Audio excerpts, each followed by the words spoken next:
먼저 대외무역법에 대해서 발표할게요. 좀 지루하거나 좀 힘드실 것 같지만 한 15분 정도만 조금만 집중해 주셔서 들어주시면 감사하겠습니다. PPT 구성은 이렇게 되어 있는데 이 중에서 저는 실무랑 좀 제일 연관되어 있을 것 같은 1장 총칙이랑 3장 수출입 거래랑 3장의 이 원산지의 표시 등에 대해서 발표를 진행하도록 하겠습니다. 첫 번째 제 펜 가져가야 돼? 총칙입니다. 먼저 총칙에서 그 대외무역법에서 수출이랑 수입 수출 용어를 정리를 하고 있는데 제가 이거를 따온 이유는 관세법에서 규정한 수출 수입 용어랑 조금 달라가지고 비교를 해보는 것도 유의미할 것 같아서 이렇게 가지고 왔습니다. 대외무역법에서 규정하고 있는 수입이란 외국에서 우리나라로 물품이 이동하는 것입니다. 두 번째로는 외국에서 또 다른 외국으로 물품이 이동하는 것이고, 세 번째는 비거주자, 즉 우리나라에 살고 있지 않은 비거주자가 우리나라에 살고 있는 거주자한테 물품이 아니라 용역을 제공하는 것도 수입에 포함시키고 있습니다. 그리고 네 번째는 비거주자가 거주자한테 인터넷 등 정보통신망을 전송하거나 소프트웨어 같은 전자적 형태의 무채물을 인도하는 것도 수입이라고 보고 있고, 수출의 경우에는 수입을 그냥 그대로 반대로 뒤집어 놓은 거라고 보시면 되는데, 좀 더 여기서 눈에 띄는 거는 맨 마지막에 보세 판매장, 즉 면세점 같은 보세 판매장에서 외국인한테 우리나라에서 생산된 물품을 판매하는 것 또한 대외무역법에서 수출로 보고 있어요. 반면에 관세법상에서는 어떻게 규정하고 있냐면은 그냥 물품을 우리나라에 반입하거나 그 외국 물품을 우리나라에서 소비 또는 사용하는 것을 수입이라고 규정하고 있고, 수출은 훨씬 더 간단하게 그냥 내국 물품을 외국으로 반출하는 것을 수출이라고 규정을 하고 있어요.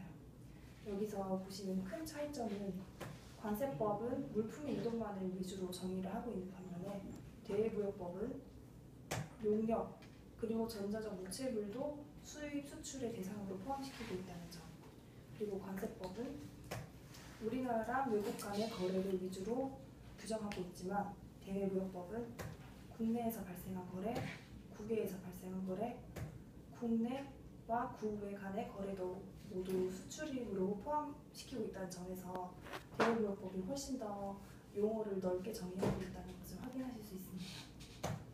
다음으로 제3장 수출입 거래입니다. 다음을 위해서 지정하는 물품의 수입 수출은 제한 혹은 금지될 수 있습니다. 예를 들어서 조약이나 국제법규를 이행하기 위해 혹은 이번 생물자원을 보호하기 위해서 법에서 규정하고 있는 수입 수출은 제한되거나 금지될 수 있습니다. 제한과 금지의 차이점은 금지는 아예 수입 수출이 안 되는 건데 제한은 승인이 있으면 수입 혹은 수출이 가능하다는 점이 차이점이에요. 여기서 제한되는 물품을 지금 바뀌었는데 제한되는 물품을 수출입하려는 자는 승인을 받으시면 수출입을 하실 수 있어요.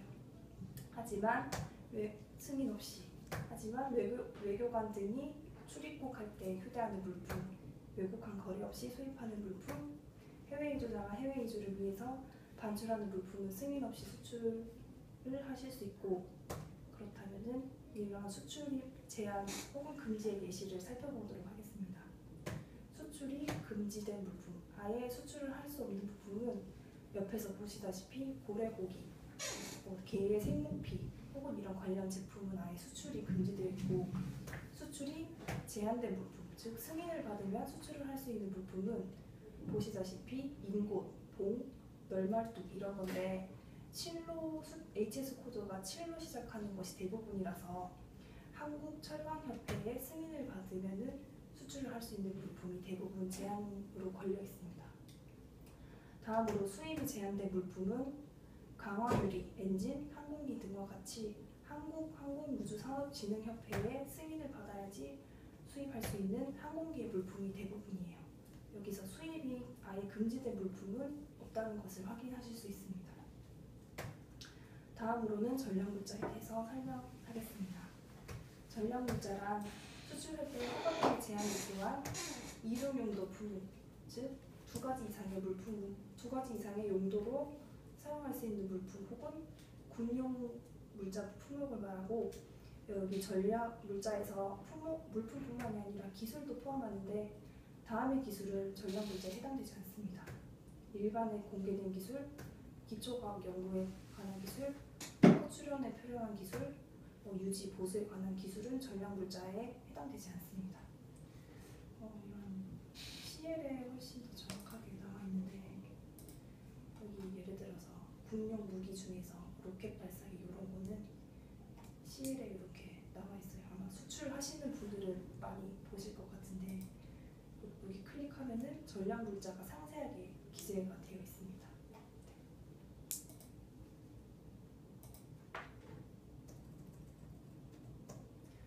그렇다면 전략 물자를 제한하는 수출이란 무엇이냐? 앞에서 대외무역법상 수출과는 조금 달라요.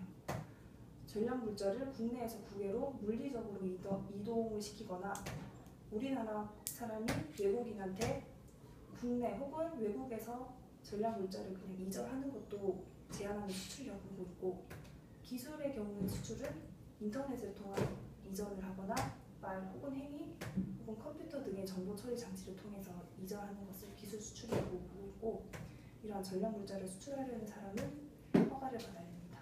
하지만 전략 물자가 방위산업 물자 혹은 국방과학 기술인 경우에는 허가를 받지 않고 그냥 수출하실 수 있습니다. 이러한 것을 법정 용어로 수출 허가라고 합니다.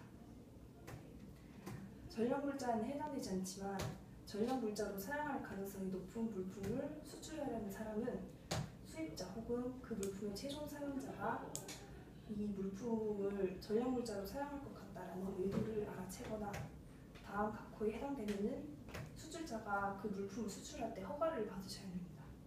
예를 들면은 수입자가 정보를 잘 제공하지 않으려고 하거나 최종 사업자의 사업 분야에 해당되지 않는 경우, 예를 들면은 그 물품을 수입하려는 자가 이 물품 샴푸 만드는데 쓰겠다라고 말했는데 알고 보니까 그 최종 수입 사용자는 화학 물질 제조업자라든지 이런 식으로 좀 속이는 경우에는 허가를 받으셔야 돼요. 이러한 것을 법정 용어로 상황 허가라고 합니다. 여기 CL에 보시면은 조금 더 구체적으로 나와 있습니다.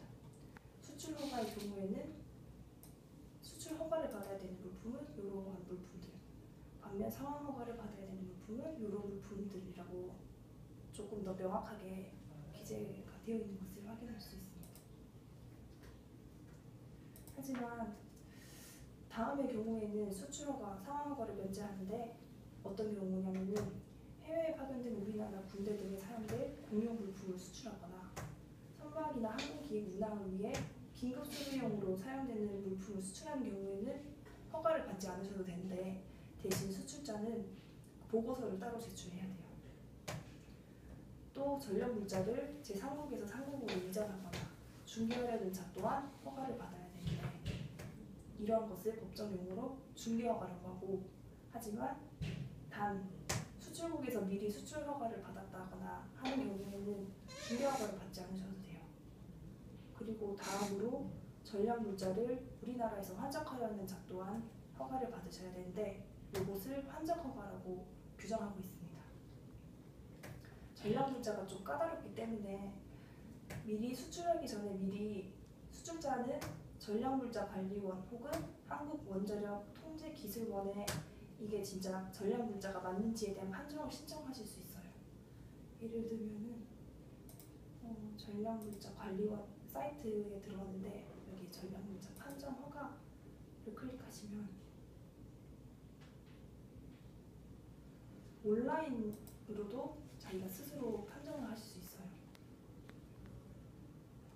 이런 식으로 로그인 하셔가지고 온라인으로 자가 판정도 하실 수 있고, 아니면 그 기관에다가 직접 서류를 제출하신다든지 그러한 식으로 판정을 신청하실 수 있고, 다음으로 수입하기 전에도 전략물자를 수입하기 전에도 수입하려는 자는 수입 목적 확인서를 받으실 수 있는데, 예를 들면 여기 네이버에 검색해 보시면은 인터넷으로 전략물자 수입 목적 확인서를 신청하실 수 있고 산업통상자원부에서도 방문을 하셔서 신청하실 수 있어요.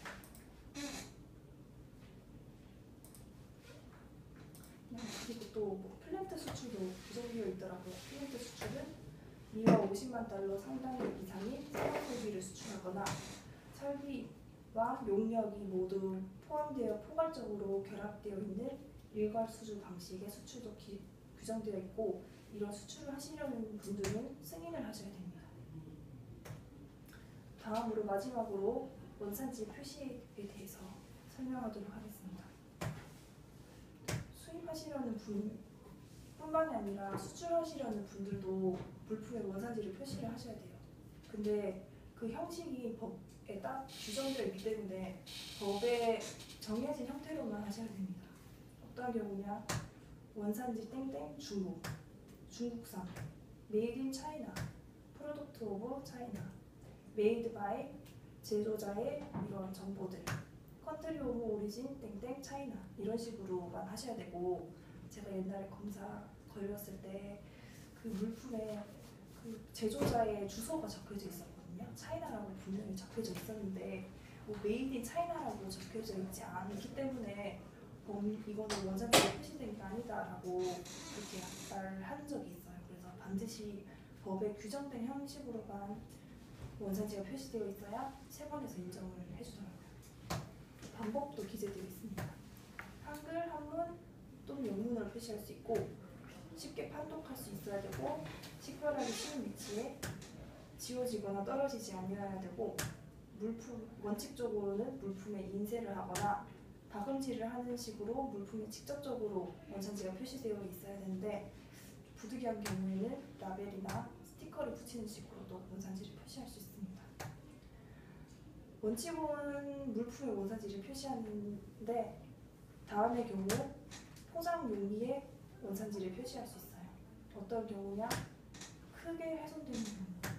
예를 들면은 콘택트 렌즈 같은 경우에는 표시가 되어 있으면 아예 못 쓰니까 이런 경우. 가치가 실질적으로 저하되는 경우. 이 부분은 조금 되게 애매한 게, 제가 한번 검사 걸렸을 때 원산지 표시가 안 되어 있어서 이 원산지 표시를 하면은 가치가 실질적으로 저하될 것 같고, 이게 법령에 나와 있는데 표시를 안 하면 안 될까라는 식으로 말씀을 드렸는데, 가치가 저하되는 경우라 하면은 원산지를 표시하면은 그 물품이 아예 못 쓰게 돼가지고 판매할 수 없을 정도가 되어야지 이게 가치가 실질적으로 저하되는 경우지, 웬만해서는 안 받아준다라는 식으로 말씀을 하시더라고요.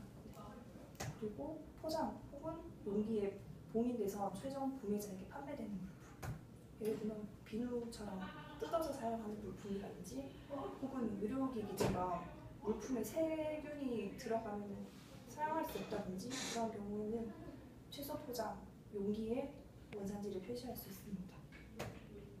그리고 제조 공정에 투입되는 부품도 원칙적으로 법령상으로는 포장에 표시를 할 수 있다고 규정되어 있는데, 뒤에서 살펴보시면 이거 제조 공정에 투입되는 부품은 원산지 표시 면제 사유에도 해당되거든요. 그래서 근데 실무상으로는 포장 용기에 표시되어 있다 하더라도 세관에서 일정의 증명 자료를 하여야지 통관을 좀 시켜주는 그런 경향이 있어서, 제조 공정에 투입되는 부품은 약간 실무적으로는 조금 법령과는 좀 다른 물품인 것 같습니다. 세트 물품에 대해서도 표시를 규정하고 있습니다. 세트 물품, 그 개별 물품들의 원산지가 모두 같고 세트 물품으로 판매되는 경우에는 케이스에만 원산지를 표시할 수 있습니다. 예를 들면 손톱깎이 세트처럼 손톱깎이랑 가위랑 핀셋이랑 전부 원산지가 중국이다 하면은 케이스에만 중국을 표시할 수 있지만, 이러한 물품들이 모두 좀 다른 경우에는 그 손톱깎이, 가위 이런 물품에 각각 원산지를 표시하셔야 되고, 포장 용기에는 그런 물품들의 원산지를 모두 나열을 하셔야 됩니다. 메이드 인 차이나, 타이완 땡땡땡 이런 식으로. 수입 용기의 경우 이런 경우는 별로 없겠지만, HS 코드가 수입 물품이랑 별도로 분류돼서 수입되는 물품의 경우에는 용기에도 따로 이렇게 표시를 해주셔야 됩니다.